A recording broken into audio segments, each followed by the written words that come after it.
Sa kalaliman ng mga rainforest sa South America, mayroong isang nilalang na kahanga-hanga at kinatatakutan. Ang Goyet bird-eater tarantula na may habang umaabot ng isang talampakan ay isang tunay na kahanga-hangang nilalang. Pero huwag kayong magpalinlang sa pangalan nito.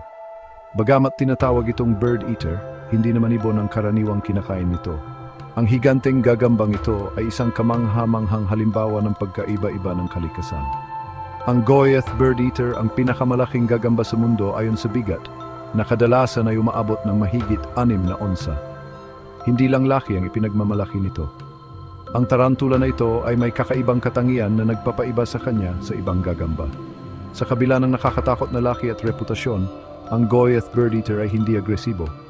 Mas gusto nitong umiwas sa gulo gamit ang laki nito bilang panakot. Ang maamong higanteng ito ay isang kamanghamanghang nilalang na nararapat sa ating respeto at paghanga.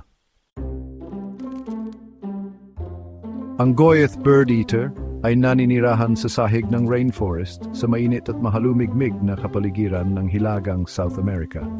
Mas gusto ng mga gagambang ito ang mga lugar na may mataas na humidity at matatag na temperatura, kadalasang matatagpuan sa mga lungga sa ilalim ng ugat ng malalaking puno. Ang sahig ng rainforest ay nagsisilbing perpektong pang-hunting ground para sa Goyet na nag-aalok ng napakaraming makakain.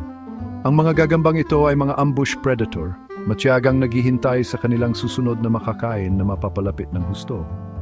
Ang mahalumigmig na kapaligiran ay mahalaga para sa kaligtasan ng Goliath dahil kailangan nito ng moisture para makahinga sa pamamagitan ng balat nito. Sa kabila ng pangalan nito, ang Goyet bird-eater ay hindi talaga kumakain ng ibon ng madalas.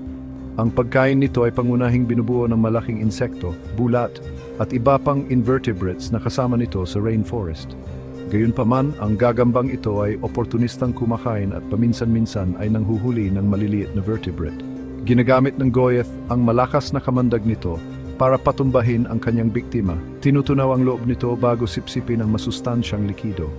Bagamat ang kamandag nito ay sapat na malakas para pumatay ng maliliit na hayop, hindi ito itinuturing na nakamatay sa mga tao.